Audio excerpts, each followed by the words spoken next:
Commençons par une question simple. Quelle est selon vous la plus grande invention de l'humanité? L'électricité? La lumière? Internet? Non, oubliez tout ça. C'est quelque chose que vous avez touché aujourd'hui. Quelque chose que vous désirez sans cesse. Et pourtant, c'est peut-être la plus grande illusion que nous ayons jamais créée. Cette chose est partout, pourtant elle n'existe pas vraiment. C'est l'argent. Et bien que ce soit que du papier et du métal, ou même aujourd'hui de simples chiffres sur un ordinateur qui déterminent le sort des nations, dessine la frontière entre la richesse et la pauvreté et dirige le cours de nos vies chaque jour. Accrochez-vous, nous allons dévoiler les mystères de cette force invisible, vous révéler ses origines et son pouvoir sur nos vies. Découvrez comment l'argent est devenu la plus grande illusion de l'humanité. Avant les pièces, les billets et les cartes bancaires, nous avions le système de troc.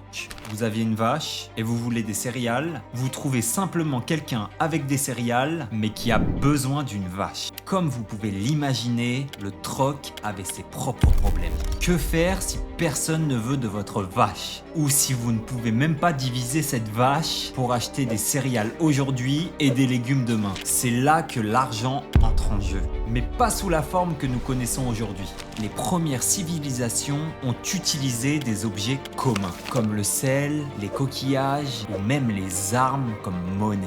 Ces objets étaient considérés comme ayant de la valeur en eux-mêmes.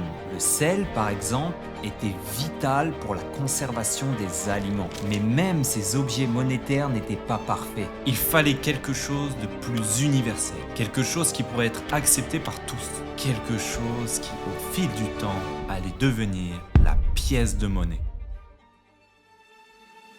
Autour de 770 ans avant Jésus-Christ, la Chine nous a présenté une innovation qui allait changer la face du commerce pour toujours. Les premières pièces de monnaie métalliques. Contrairement à notre argent moderne, ces pièces avaient une valeur intrinsèque. C'est-à-dire que la valeur était basée sur le métal lui-même, que ce soit l'or, l'argent ou le cuivre. Si vous aviez une pièce, vous aviez littéralement une petite fortune entre vos mains. Cette idée s'est répandue comme une traînée de poudre. Les royaumes et les empires du monde entier ont commencé à frapper leurs propres pièces, chacune portant le visage de leur dirigeant ou bien des symboles de leur royaume. Et comme tout pouvoir, il y avait aussi des abus. Environ 170 ans après l'apparition des premières pièces, certaines personnes mal intentionnées ont vu une opportunité d'exploiter le système.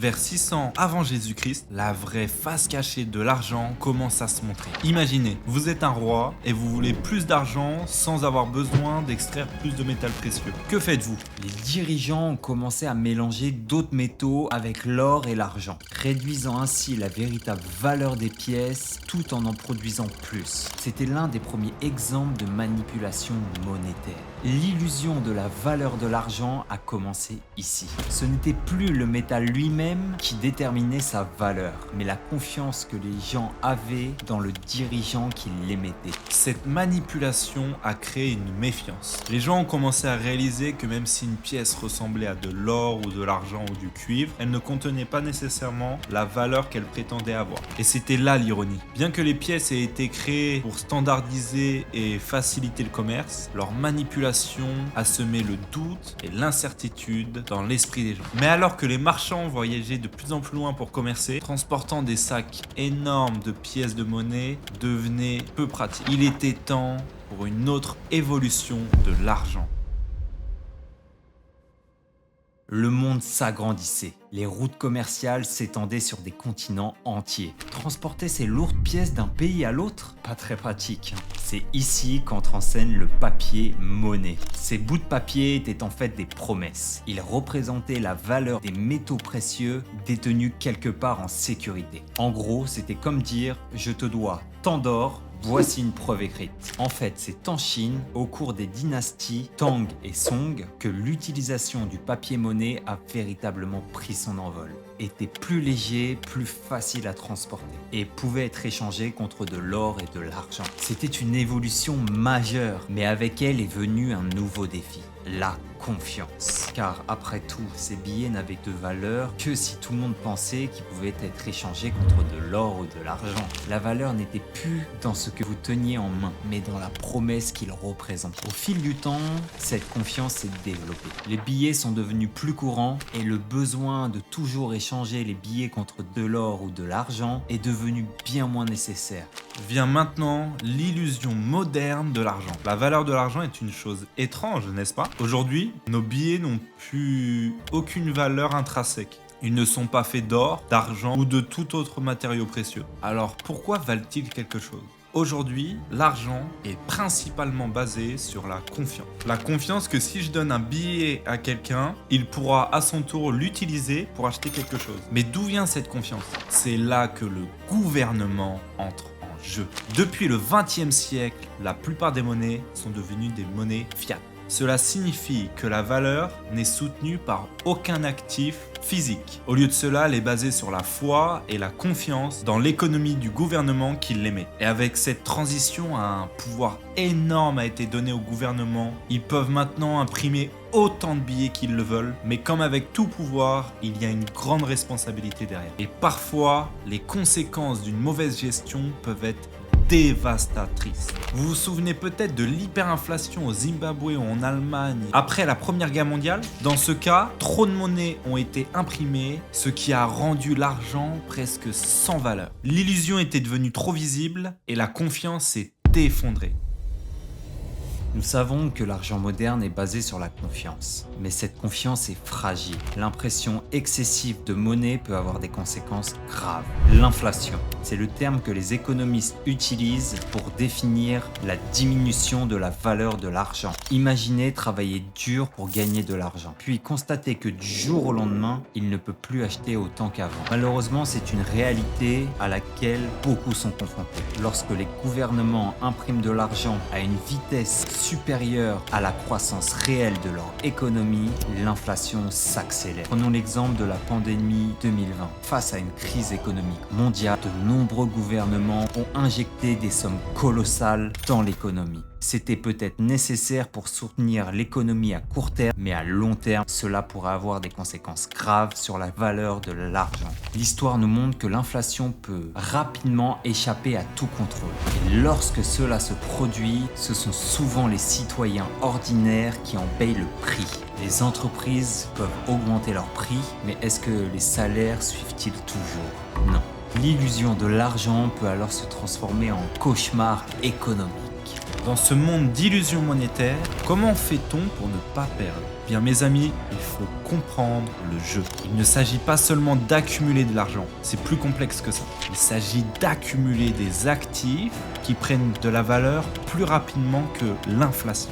L'argent en tant que tel ne vaut rien. Ce qui compte, c'est ce que vous pouvez acheter avec. Si vous gardez tout votre argent sous un matelas, vous pouvez bien vous retrouver avec moins que ce que vous aviez initialement. C'est pourquoi l'éducation financière est si importante. Comprendre l'investissement, l'économie, comment l'argent fonctionne peut faire toute la différence dans votre vie.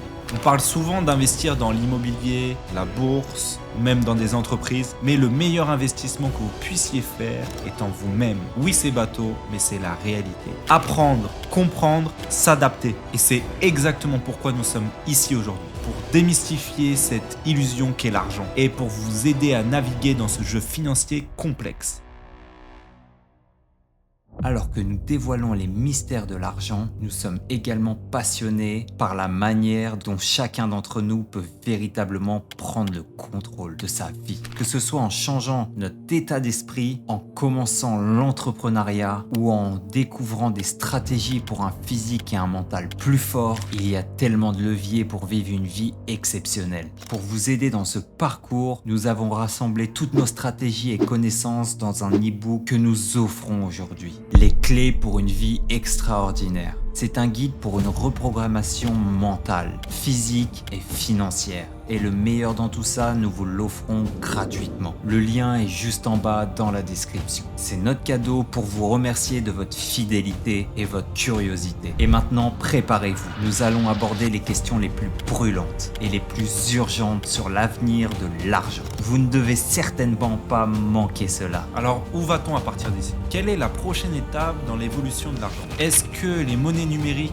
comme le Bitcoin vont remplacer le système fiat? Et que dire des disparités économiques? Avec tout ce que nous avons appris sur la nature illusoire de l'argent, comment pouvons-nous nous assurer que notre système financier futur soit équitable pour tous? C'est seulement en comprenant le passé et le présent que nous pouvons espérer un avenir meilleur. L'argent, comme tout dans le monde, change et évolue. Et nous devons évoluer avec lui. Mais une chose est certaine, malgré sa nature insaisissable et changeante, l'argent continuera à jouer un rôle clé dans nos vies. La question est comment nous, en tant qu'individus et en tant que société, allons l'utiliser et le comprendre. Et vous, quelle sera votre prochaine étape pour comprendre l'illusion la plus grande de l'humanité? N'oubliez pas que le pouvoir ne réside pas dans l'argent lui-même, mais dans la manière dont nous l'utilisons et ce que nous en faisons. Soyez curieux, soyez informés et façonnez l'avenir que vous souhaitez voir. Si cette vidéo vous a plu ou vous a fait réfléchir, faites-nous le savoir en mettant un j'aime à la vidéo.